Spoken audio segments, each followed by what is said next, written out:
मोक्षमार्गस्य नेतारं भेत्तारं कर्मभूव्रतां ज्ञातारं विश्वतत्त्वानां वन्दे तद्गुणलब्धये।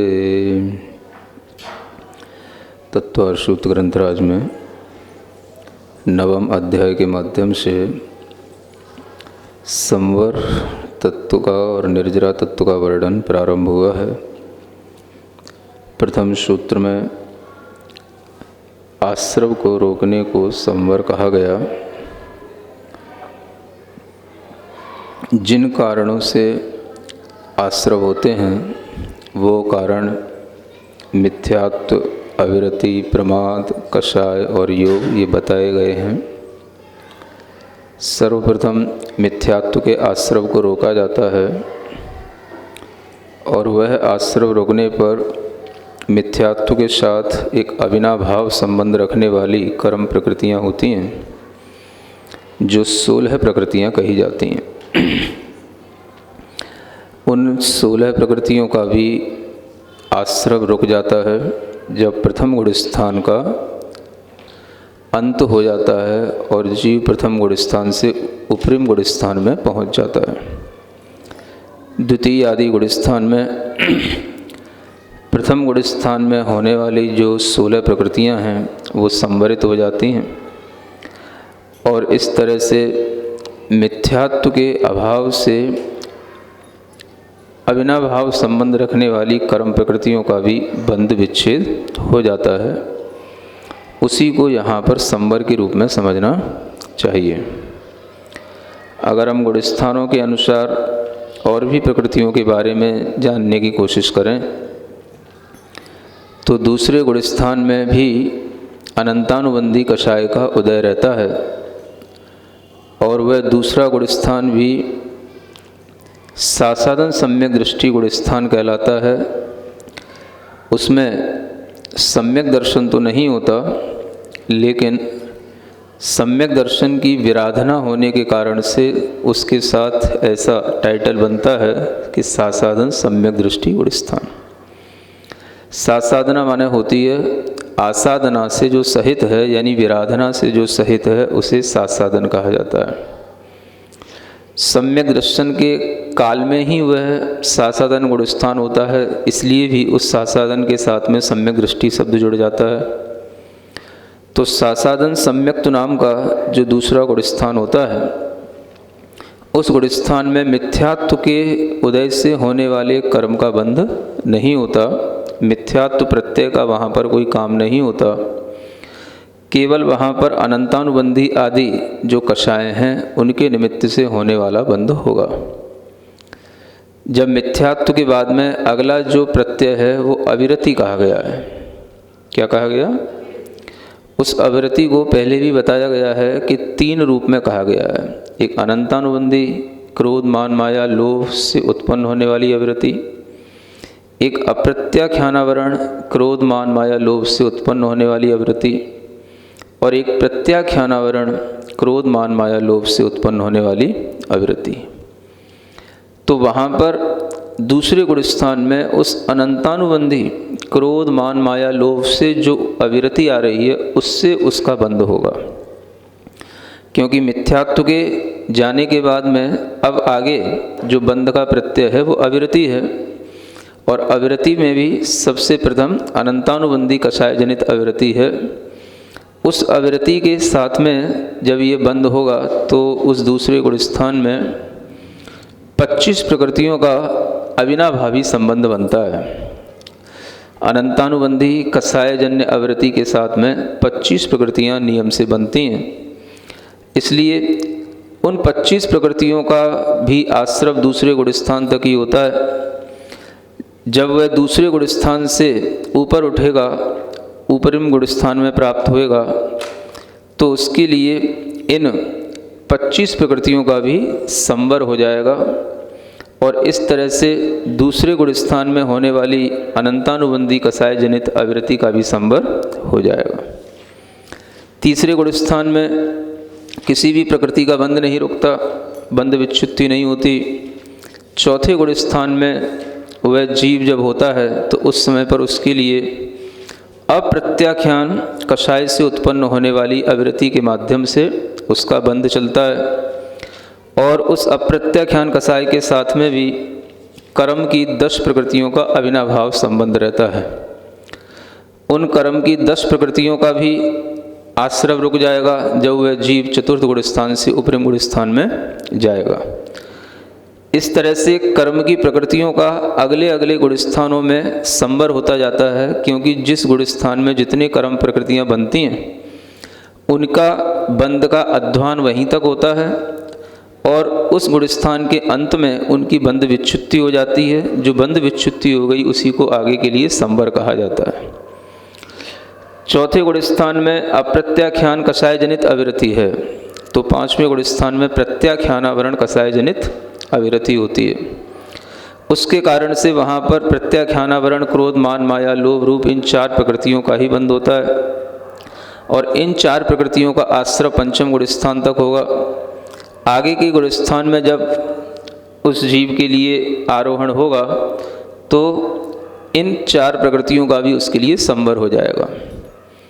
ऐसे क्रम से इन प्रकृतियों का संवर होता चला जाता है। 6वें गुण स्थान में जब जीव होगा तो उसके लिए संजुलन कषाय का उदय होगा और उस संजुलन की तीव्रता में कर्म की 6 प्रकृतियों का बंध नियम से होता है और उन 6 प्रकृतियों का भी अभाव उसके लिए हो जाएगा जब वह सप्तम आदि गुण स्थान को प्राप्त होगा। 7वें गुण स्थान में केवल एक देव आयु का बंध होता है, एक प्रकृति का ही बंध होता है और उसकी भी बंध विच्छुत्ति हो जाती है। जब सप्तम से अष्टम गुण स्थान में जाएगा तो उसका भी संवर हो जाएगा। अष्टम गुण स्थान में 36 प्रकृतियों का बंध रहता है और उसकी अंतिम समय तक 36 प्रकृतियों की बंध विच्छुत्ति हो जाने पर अष्टम से उपरिम गुण स्थान में जब पहुँचेगा तो उसका भी संवर हो जाएगा। 9वें गुण स्थान में कर्म की 5 प्रकृतियों का बंध होता है और 9वें गुण स्थान से ऊपर जाएगा तो उसका भी संवर हो जाएगा। संजुलन के क्रोध मान माया लोभ और पुरुष भेद, ये 5 प्रकृतियां उस 9वें गुण स्थान में बंध को प्राप्त रहती हैं। इनका भी संवर हो जाता है जब वह जीव 9वें से 10वें गुण स्थान में पहुंचता है और जब 10वें गुण स्थान में पहुंच जाता है तो 10वें गुण स्थान तक ये आश्रव चलता है कर्म की 16 प्रकृतियों का और इन 16 प्रकृतियों का भी संवर हो जाएगा जब वह जीव आगे के 11वें आदि गुण स्थान में पहुंचेगा। 10वें गुण स्थान का नाम सूक्ष्म सांप्राय गुण स्थान है और वहाँ पर जो 16 प्रकृतियों का संवर होता है उनमें ज्ञानावरण कर्म की प्रकृतियाँ हैं, दर्शनावरण कर्म की हैं, अंतराय कर्म की प्रकृतियाँ हैं। इस तरह से उन प्रकृतियों का संवर होने के बाद में अंत में जब वह 13वें गुण स्थान में होता है तो 11वें से लेकर के 13वें गुण स्थान तक केवल एक योग के माध्यम से ही केवल आश्रव होता है और वह आश्रव भी जब योग का रुक जाता है तब ये सूत्र पूरा का पूरा सिद्ध हो जाता है जो यहाँ कल बताया गया, आश्रव निरोध संवर। ये जो गुण स्थान में क्रम क्रम से आपको प्रकृतियाँ बताई गई इनको आप जोड़ें और इतनी प्रकृतियों का क्रम क्रम से जब संवर होता चला जाएगा तो उस जीव के लिए 5 ही प्रकार के प्रत्ययों के माध्यम से पूर्ण रूप से संवर कहा जाएगा। कुछ ध्यान रहेगा? मैंने तो लेक्चर दे दिया।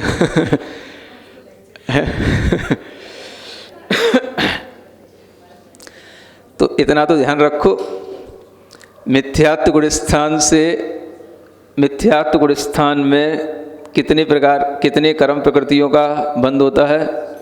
16 पहले गुण स्थान में, दूसरे में 25, आगे आगे के गुण स्थान में इन्हीं प्रकृतियों का संवर होता चला जाएगा। तीसरे गुण स्थान में 0, चौथे गुण स्थान में 10, 5वें में 4, 6वें में 6, 7वें में 1, 8वें में 36, 9वें में 5, 10वें में 16, है ना?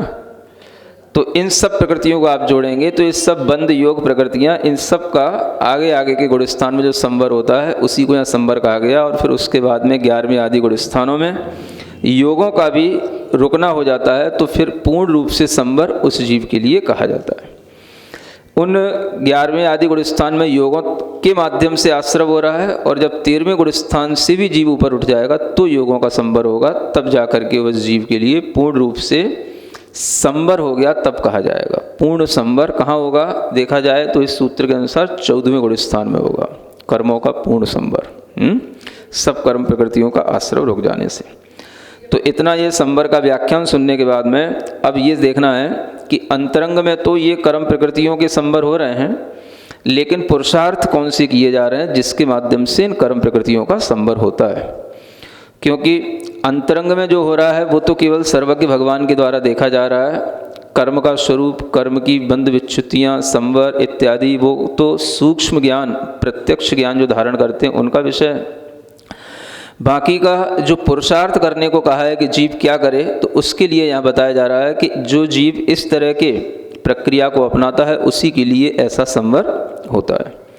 सगुप्ति समिति धर्मानुप्रेक्षा परिसहजय चारित्र ही। स माने वह संवर, वह संवर किन से होता है? गुप्ति से होता है, समिति से होता है, धर्मों से होता है, अनुप्रेक्षाओं से होता है, परिसों की जय करने से होता है और चारित्र से होता है। ये 6 कारण यहाँ बताए गए हैं।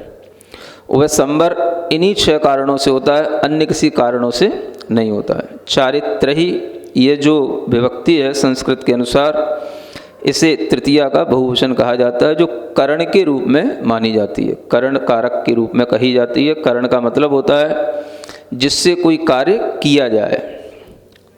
करण का मतलब क्या होता है? जिससे कोई कार्य किया जाए। कपड़े को अगर काटना है तो किससे काटोगे? कैंची से। तो कैंची क्या कहलाएगी? करण, है ना। ऐसे ही आत्मा में कर्मों का संवर करना है तो किससे करना? जो उसके लिए इंस्ट्रूमेंटल कॉज होता है उसको करण कहा जाता है। तो वो करण यहाँ पर इन्हीं 6 चीज़ों को बनाया गया है। ये 6 चीज़ों से आप आत्मा में प्रोसेस करेंगे तो कर्मों का संवर होगा, और वह संवर जो अभी यहाँ गुणस्थानों के अनुसार बताया गया है वो अपने आप धीरे धीरे उस दृढ़ता के साथ होता चला जाएगा जैसे जैसे ये चीज़ें परफेक्ट होती चली जाएंगी। तो सबसे पहली चीज़ यहाँ पर दी गई है संवर के लिए गुप्ति। क्या कहा? यानी गुप्ति से संवर का साक्षात संबंध है। किससे? गुप्ति से। गुप्ति का मतलब होता है गोपन करना, रक्षा करना। किसकी करना? तो अपनी आत्मा की रक्षा करना। अब ये गुप्ति भी 3 प्रकार की होती है, यानी 3 प्रकार के मन, वचन और काय जो कहे गए हैं, इन्हीं से अपनी जो आत्मा की रक्षा करने के लिए इन मन, वचन, काय को जो रोका जाता है उसी को गुप्ति कहा जाता है। गुप्ति का मतलब क्या हो गया? एक रक्षा करने वाला यंत्र। वैसे भी कहीं कहीं जो कुछ भी हथियार होते हैं, चाहे वो चाकू टाइप के हों, चाहे वो कुछ और छोटे छोटे से औजार टाइप के हों, तो उनको भी गुप्ति कहा जाता है कहीं कहीं। कुछ पता है? हाँ, तो वो भी इसीलिए है, रक्षा करने के लिए है, और ये भी गुप्ति है। गुप्ति किसके लिए है? रक्षा करने के लिए। आत्मा की कर्मों से रक्षा करने के लिए 3 जो गुप्तियां हैं, मनोगुप्ति, वचन गुप्ति और काय गुप्ति। तो ये आत्मा में सबसे ज़्यादा संवर कराने वाली चीज़ है। जिसकी मन, वचन, काय की एकाग्रता से आत्मा की रक्षा होने के लिए इन 3 गुप्तियों का उसे संबल मिल जाता है, उस जीव के लिए यह कर्मों की निर्जरा, कर्मों का संवर अत्यधिक होता है। तो ये गुप्तियाँ 3 प्रकार की जो कही गई हैं, मनोगुप्ति, वचन गुप्ति, काय गुप्ति, ये तीनों ही प्रकार की गुप्तियाँ व्यवहार रूप भी होती हैं और निश्चय रूप भी होती हैं। कैसी होती हैं? जो व्यवहार रूप होती हैं वो थोड़ी सी देखने में आती हैं, महसूस होती हैं, करने वाले को भी, देखने वाले को भी। जो निश्चय रूप हैं वो तीनों ध्यानात्मक होती हैं। तो जब मन को किसी भी तरह से बाहरी कोई भी चिंताएं हैं, किसी भी तरह की मन की किसी भी आर्त ध्यान है, रौद्र ध्यान है, कलुषताएँ हैं, इन सबसे मन को जो रोकना होता है बाहर से, वो कहलाता है व्यवहार गुप्ती, व्यवहार रूप मनोगुप्ती। और जब उसी मन को निश्चय रूप मनोगुप्ती में ढाला जाता है तो उस मन में बाहर की किसी भी प्रकार की कोई चिंता न रह करके मन का अपनी ही शुद्ध आत्म स्वरूप में लीन होना होता है, तो वो कहलाती है निश्चय गुप्ती। इसी तरीके से वचनों का संभाल करके बोलना, समिति के साथ बोलना, या वचनों में किसी भी तरह की पाप प्रवृत्ति नहीं होना, विकथाओं में नहीं पड़ना, ये कहलाती है व्यवहारिक वचन गुप्ती। या दूसरों के लिए या कुछ समय के लिए अपने लिए भी मौन रखने का अभ्यास करना, ये भी क्या कहलाती है? व्यवहार ही वचन गुप्ती है। लेकिन वास्तव में जो वचन गुप्ती निश्चय रूप में होती है, उसमें वह बिल्कुल भीतर से इतना मौन हो जाता है, इतना शांत हो जाता है कि उसके अंदर बोलने की कोई इच्छा ही नहीं रहती है। तो व्यवहार से जो मौन लिया गया है उसमें बोलने की इच्छा हो सकती है, लेकिन आपने नियम लिया है कि अभी 1 घंटा नहीं बोलना है, इसलिए नहीं बोल रहे हैं। इच्छा का नाश नहीं हुआ है, इच्छा का नाश करने का एक अभ्यास किया जा रहा है। और जब आपके अंदर इच्छा ही ना हो बोलने की, तो वो वास्तव में निश्चय से वचन गुप्ती कही जाती है, जिसे कहते हैं मन से मौन होना। सुन रहे? एक बार एक दोहा लिखने में आया था, श्रवण वही जो श्रम करे, मुनि जो मन से मौन, यति पालें गुण यत्न से, मात्र लिंग से कौन। कौन है ना? कभी एक ऐसा दोहा लिखा था, तो उसमें यही भाव है। उसमें एक तो 3 जो शब्द हैं, श्रवण, मुनि और यति, इन तीनों की विशेषताएं भी आ जाती हैं, और उसमें ये भाव आ जाता है मुनि जो मन से मौन, है ना। ये दोहा एक महाराज थे, प्रवचन सागर महाराज, जिनकी समाधि हो चुकी। तो जब उनको सुनाया तो उन्हें दोहा इतना अच्छा लगा कि उन्होंने सामायिक में केवल इसी दोहे का चिंतन किया। फिर हमको बताने लगे, महाराज बहुत अच्छा दोहा है, बड़ा मन लगा सामायिक में। भाई क्या हो गया? बोली बात मैंने इसी दोहे पे पूरा चिंतन किया, मुनि जो मन से मौन। तब मन से मौन कैसे रहा जाता है? तो मन से मौन होने का मैं पूरा चिंतन करता रहा, अभ्यास करता रहा, उसी मेरी सामायिक हो गई। तो ये बड़ी चीज है, मन से मौन होना।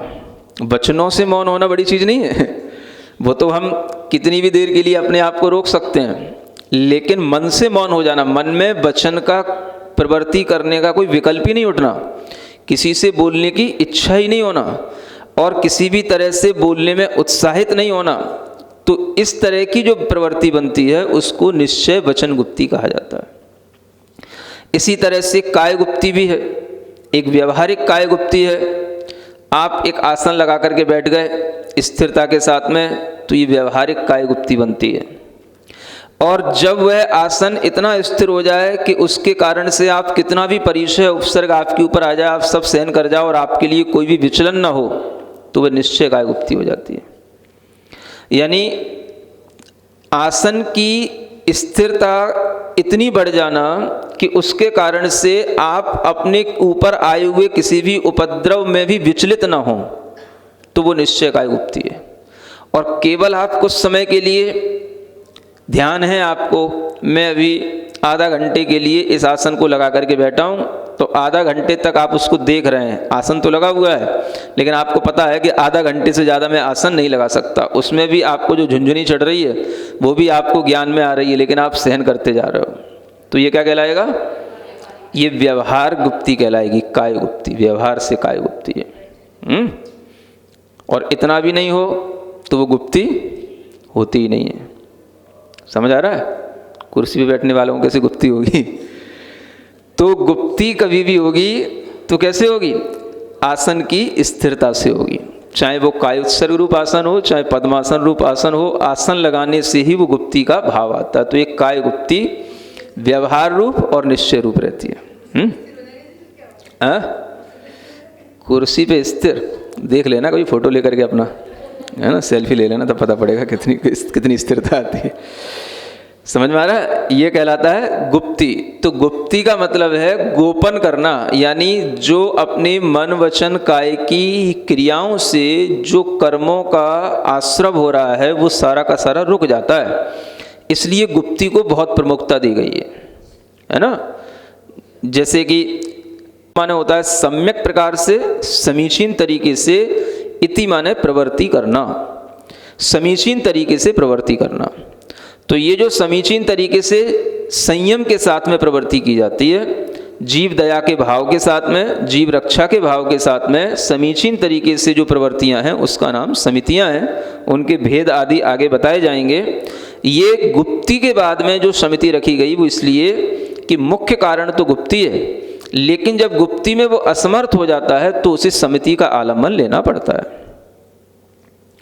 अगर वह बहुत देर तक गुप्तियों को नहीं धारण कर पा रहा है तो फिर उसे समिति में प्रवृत्ति करना पड़ेगी, और ये समिति की प्रवृत्ति भी उसके लिए संवर में सहयोगी बनी रहेगी, अगर वो वास्तव में समिति का पालन कर रहा है तो। क्योंकि समिति में भी वह संवरित रहता है, समिति में भी उसके लिए किसी भी प्रकार से पाप कर्म का बंध नहीं होता है, समिति में भी प्रवृत्ति करते हुए भी उसके लिए किसी भी तरह के हिंसा, झूठ, चोरी आदि 5 पापों से होने वाले जो किसी भी तरह के कर्म हैं कृतकार्यत अनुमोदना से, वो कोई भी उसके लिए आश्रवित नहीं होते हैं। तो यह समिति भी उसके लिए एक कवच का काम करती है। कवच जानते हो? बख्तर कवच, जिसको पहन करके योद्धा युद्ध में जाता है तो पर जो योद्धा है दूसरा, उसके बार को वो सहन कर लेता है और वह बिल्कुल निश्चिंत होकर के युद्ध कर पाता है, क्योंकि उसे पता है कि मैं कवच पहने हुए हूँ। तो उसी तरीके से जब साधु गुप्ती से निकल करके समिति में प्रवृत्त होता है तो उस समिति में, उस समिति रूपी कवच के माध्यम से ही अपने कर्मों की निर्जरा भी कर रहा है, संवर भी कर रहा है, और अपने पाप के आगमन के द्वार को रोक भी रहा है। इसलिए उस समय पर भी उसके लिए कोई भी पाप का बंध नहीं होता है। तो ये समितियों का महत्व है, इनसे संवर होता है। सुन रहे हैं? समितियों के भेद आगे बताए जाएंगे, लेकिन समिति से संवर होता है ये भी ध्यान में रखना है। बहुत से लोगों के दिमाग में कोई चीज़ें घुसती नहीं हैं, वो अपने ऊपर ऐसा दिमाग में कवच पहने रहते हैं कि उन्हें कुछ चीज़ों को तो दिमाग में एंट्री देना ही नहीं है ना। बस उन्हें तो बस एक ही चीज़ दिखनी है। क्या दिखनी है? गुप्ती दिखनी है। बस गुप्ती में है तो संवर है, संवर है तो साधु है, साधु है तो नमस्कार है ना। अब वो गुप्ती में नहीं है, समिति में है, तो समिति में है तो साधु नहीं है। समझ आ रहा है? समिति में है तो साधु नहीं है। किन के लिए? कुछ लोगों के लिए। हाँ, कुछ लोग ऐसे हैं अध्यात्मवादी, कुछ लोग ऐसे हैं जिन्हें बस गुप्ती में बैठे हो, ध्यान में बैठे हो और सब प्रकार के आप ठंड, परिसय, उपसर्ग सब सहन कर लो तो उन्हें साधु दिखाई देंगे, और अगर आपने कुछ भी प्रवृत्ति की तो फिर उन्हें साधु नहीं दिखाई देते। समझ आ रहा है ना? तो ऐसे लोगों को समझाने के लिए कह रहा हूँ कि कुछ दिमाग में अपनी खिड़कियाँ खोल करके रखो। जैसे गुप्ती भी संवर के लिए कारण है, वैसे समिति भी संवर के लिए कारण है ना। तो आप लोग ध्यान में रखो ताकि दूसरे लोग जो आपसे तरह तरह की अनर्गल बातें करते हैं आप उनको समझा सको। समिति में भी संवर होता है। गुप्ती के बाद समिति भी संवर का कारण कहा गया है, और अभी और भी कारण कहे जा रहे हैं। समितियां में भी प्रवृत्ति करने के लिए उसे और सहारा लेना पड़ता है। एक एक चीज आगे आगे की चीज से बिल्कुल लिंक्ड है, और एक एक चीज की आगे आगे वाली चीज रक्षा करने वाली है। समितियों की रक्षा करने वाले धर्म हैं। समिति के बाद क्या कहा? धर्म। धर्म कौन सा? जो आप 10 लक्षण पर्व में करते हैं, है ना, वो साधु हमेशा अपने अंतरंग में धरते हैं। जो आप 10 लक्षण पर्व में करते हैं 10 दिन के लिए, उसे साधु आजीवन अपने हृदय में धरते हैं, है ना। वो 10 धर्म किस समय काम आते हैं? जब वह जीव समिति में प्रवृत्ति कर रहा होगा, तभी वो 10 धर्म विशेष काम से आएंगे। क्योंकि जब प्रवृत्तियां करेगा तो प्रवृत्ति करते समय तरह तरह की बातें होंगी। कोई उससे बुरा भी बोलेगा, गुस्सा आएगा, गुस्सा के निमित्त मिलेंगे। क्या करना? धर्म धारण करना है। धर्म क्या है? क्रोध करना धर्म नहीं है। क्या है? क्षमा। समझ आ रहा है? ऐसे ही जब कोई उससे कुछ अहंकार को बढ़ाएगा, अहंकार की बातें करेगा, तो उसके अंदर एक कठोरता आएगी। तो उसके लिए उस समय पर समितियों में प्रवर्तमान होने पर भी उसे क्या धारण करना? मृदुता। इसलिए धर्म जो है समिति के लिए सहायक होते हैं। प्रवृत्ति करो, प्रवृत्ति करते हुए भीतर 10 धर्मों के भाव रखो, और इन्हीं 10 धर्मों के भाव से वो समितियां संवर का कारण बनेंगी और धर्म भी संवर का कारण बनेंगे। वो समितियां धर्म के माध्यम से ही उस संवर का कारण बनती हैं, और उसी के माध्यम से वह जीव बिल्कुल प्रवृत्ति करते हुए भी कर्म बंध का भागी नहीं होता है। तो इसलिए समिति के बाद में धर्म रखा गया है। धर्म रक्षा करने के लिए किसकी? समिति की। क्योंकि समिति के समय पर आपके लिए धर्म की ज़्यादा ज़रूरत है। धर्म जितना भी है वो अभी जो बताया गया है 10 लक्षण रूप धर्म, ये सब प्रवृत्त्यात्मक समितियों में ही काम आता है ना। बाकी का जो धर्म है, रत्नत्रय रूप जो धर्म है, वो रत्नत्रय रूप धर्म तो आत्मा में धारण जो किए हुए है उसके लिए है, लेकिन जब वह प्रवृत्ति में आता है तो उसके लिए 10 लक्षण रूप धर्म ही काम आता है। तो अलग अलग टाइम पर भी अलग अलग तरीके का धर्म है। वह धर्म जो इस तरह से प्रारंभ हुआ है, उस धर्म के लिए भी सहयोग करने वाली चीजें होती हैं, उनका नाम है अनुप्रेक्षा। क्या समझे? इसलिए धर्म के बाद क्या लिखा? अनुप्रेक्षा। यानी 10 धर्म में भी आपकी दृढ़ता तब आएगी जब आप बार बार अनुप्रेक्षा करेंगे। अनुप्रेक्षा माने मुहुर मुहुर चिंतनम, बार बार चिंतन करना। किसका? अनित्य, अशरण, संसार, एकत्व, अन्यत्य आदि जो 12 भावनाएं हैं, इन 12 भावनाओं में चिंतन में मन लगेगा, तभी जो है 10 धर्म का पालन हो पाएगा। समझ आ रहा है? सहसा कुछ नहीं हो जाता। एक बार आपने कहीं 12 भावना का पाठ कर लिया तो 12 भावना से कुछ नहीं हो जाएगा। हमेशा चिंतन करना पड़ेगा। आप जा रहे हैं रास्ते से, किसी ने आपके लिए बुरा बोल दिया, गाली दे दी, पत्थर मार दिया, थूक दिया, कुछ भी कर सकता है। अब आपको उसी समय पर सब ध्यान में रखना, ये सब क्या है? ये सब संसार है, अनित्य भावना, सब आना है उसी समय ध्यान में, तभी क्षमा आएगी, नहीं तो उबल पड़ोगे। समझ आ रहा है? ऐसा हो जाता है। तो इसलिए समिति में प्रवृत्ति कर रहे थे, एरियापथ समिति से चल रहे थे, है ना। रास्ते में किसी ने बुरा बोल दिया तो उस समय पर आपके अंदर ये अशरण ये भावना होनी चाहिए, ये संसार में जीवों के इस तरीके की प्रवृत्तियां होती हैं, सब अनित्य है, और उस भावना के माध्यम से आपके अंदर यह धर्म का भाव आएगा कि क्षमा मेरा धर्म है, तो ही आप शांत भाव से आगे बढ़ पाएंगे। नहीं तो क्या होगा? आप चिल्लाएंगे, केस होंगे, और उसके अलावा कुछ नहीं होगा, है ना। तो इसलिए धर्म को भी मजबूत बनाने वाली चीज क्या है? अनुप्रेक्षा। जो बार बार 12 भावनाओं को चिंतन करते हैं, उन्हीं के अंदर धर्म की दृढ़ता आती है। तो अब आप सोचो कि 10 लक्षण में 10 दिन केवल 10 धर्म की पूजा करने वालों को कैसे धर्म प्राप्त होगा? जो कभी 12 भावनाओं का चिंतन ही नहीं करते और केवल 10 लक्षण की पूजा कर लेते हैं, उन्हें कैसे 10 धर्म की प्राप्ति होगी? तो जो 10 धर्म धारण किए रहते हैं, समझ आ रहा है, और हमेशा 12 भावनाओं का अपने सामने एक पूरा का पूरा विजुअलाइजेशन उनके अंदर रहता है 12 भावनाओं का, भले ही वो उसका पाठ कर रहे हो ना कर रहे हो, लेकिन उन्हें पता सब होता है। उनके लिए धर्म में दृढ़ता आती है, तभी उनकी वो समितियां किसी भी रूप से उनके धर्म में बाधा नहीं बनती, और इस तभी जो है वो समितियां उनके लिए कर्म संवर का कारण बनती हैं।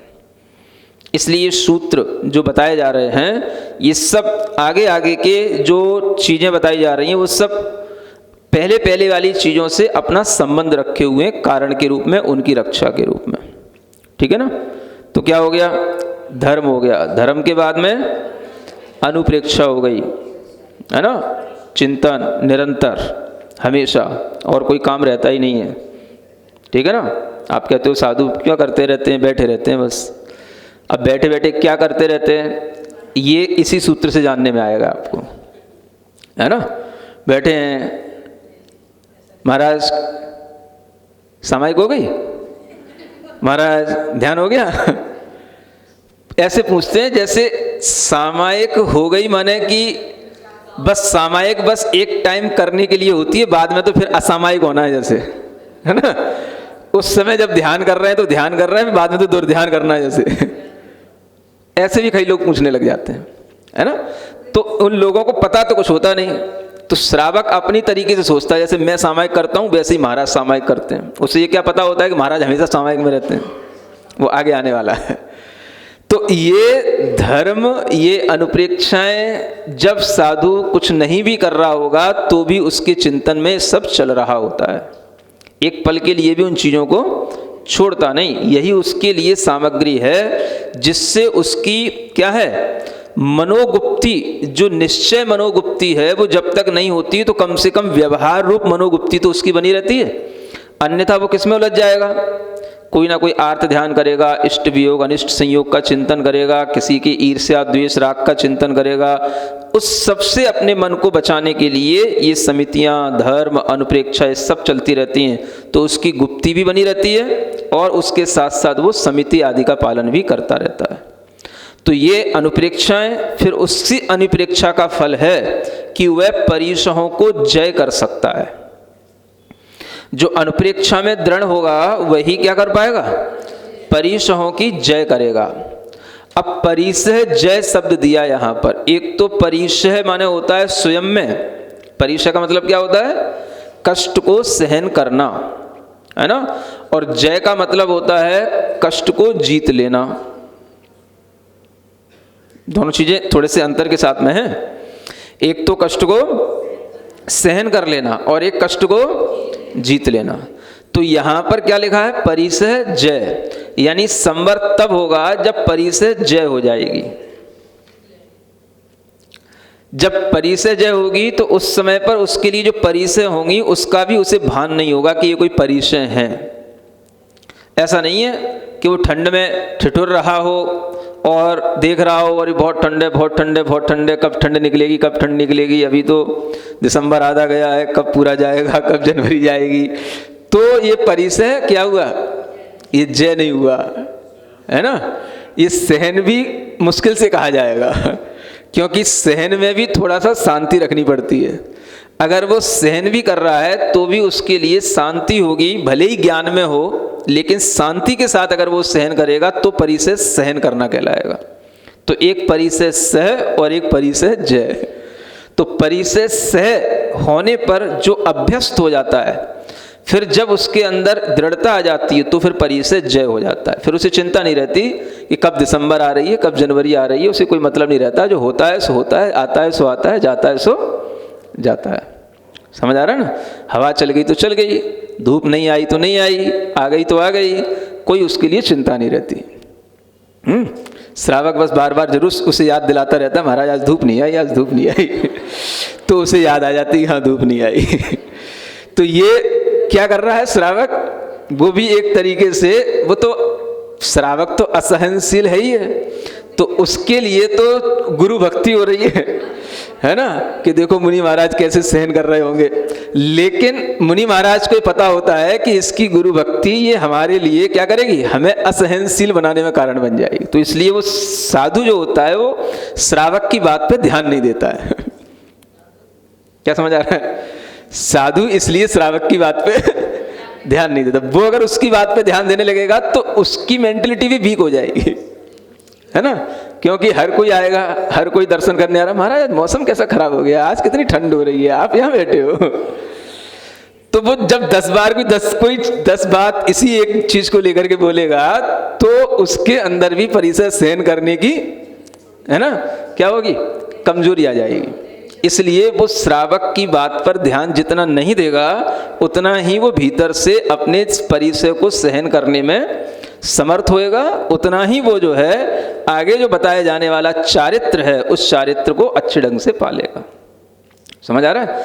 तो परिसह जय जब होती है तो उसके साथ भी अनुप्रेक्षाएं रहती ही हैं। परिसह जय अनुप्रेक्षाओं के समय पर अच्छा होता है। जब अनुप्रेक्षा का चिंतन चल रहा हो तो परिसह जय हो जाएगी, यानी परिसहों की जय करने के लिए अनुप्रेक्षाओं में ही अपने मन को लगाना होता है। अगर मान लो जैसे ठंड का सीजन चल रहा है या गर्मी का सीजन चल रहा है, सब क्या है, सब अनित्य है। कोई हमेशा चीज़ रहने वाली है क्या? पहली बार कोई ठंड आ रही क्या? हमेशा आती रहती है, हर साल आती रहती है। और हर साल श्रावक यही कहता है महाराज इस बार बहुत ठंड पड़ेगी, इस बार बहुत ठंड पड़ेगी। जब गर्मी आएगी तो इस बार महाराज बहुत गर्मी पड़ेगी, बहुत गर्मी पड़ेगी। तो वो साधु भी समझ लेता है कि ये बातें श्रावक की बिल्कुल पेटेंट हैं। समझ आ रहा है ना? तो इसलिए उससे कोई फर्क नहीं पड़ता और इसलिए वो इरिटेट नहीं होता श्रावक की बातों को सुन करके। बता रहा हूँ आपको कुछ इंटरनल कॉज क्या होते हैं जो साधु सहन करता रहता है। तो इसलिए परिसह जय होने के बाद में फिर क्या आया? अब जो परिसह जय करेगा तभी जो है उसके लिए क्या बनेगा?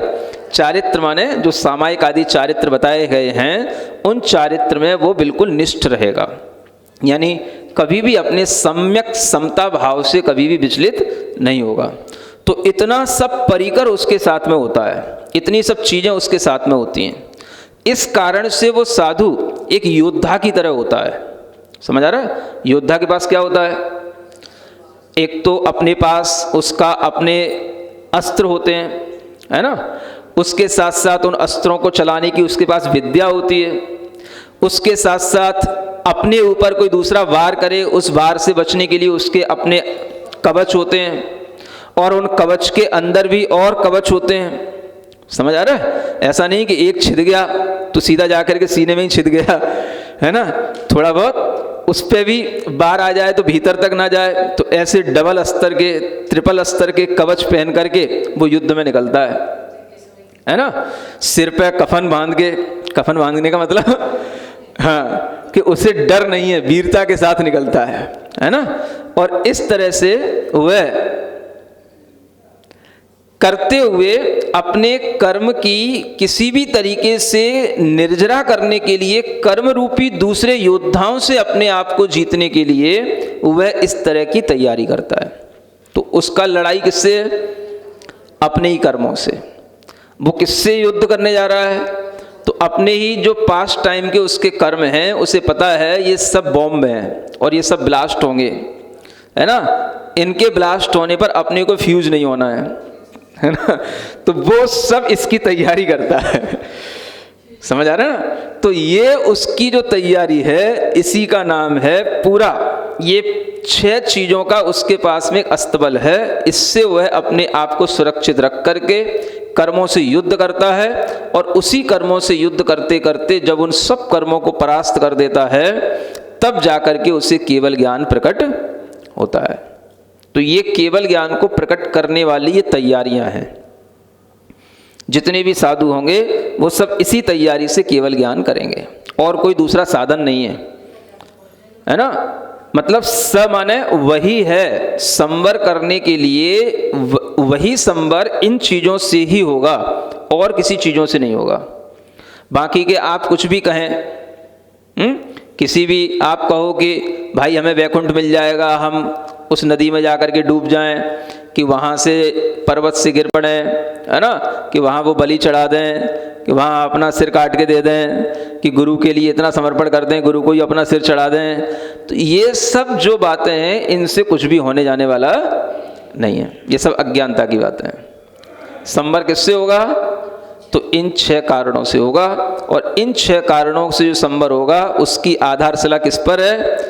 व्रतों पर है, जिनका वर्णन पहले 7वें अध्याय में किया है। देश सर्वतोड़ु महती। व्रत होंगे तभी समितियां होंगी, तभी गुप्तियां होंगी, तभी ये सब चीज़ें होंगी। तो वो ही जो व्रत पहले जो थे उसके प्रवृत्ति रूप में थे, अब यही व्रत उसके साथ में यहाँ पर निवृत्ति की मुख्यता से हो जाते हैं। तो इसी से उसके लिए निवृत्ति रूप संवर मुख्य रूप से होता है। ठीक है ना? तो ये संवर का प्रकरण आगे अब इनका ही धीरे धीरे खुलासा होगा एक एक चीज़ का, गुप्ती क्या है, समिति क्या है, इसके कितने भेद हैं, और इसी वर्णन से आपको आगे आगे संवर का और ज़्यादा डिटेल बताया जाएगा। आज के लिए इतना पर्याप्त है।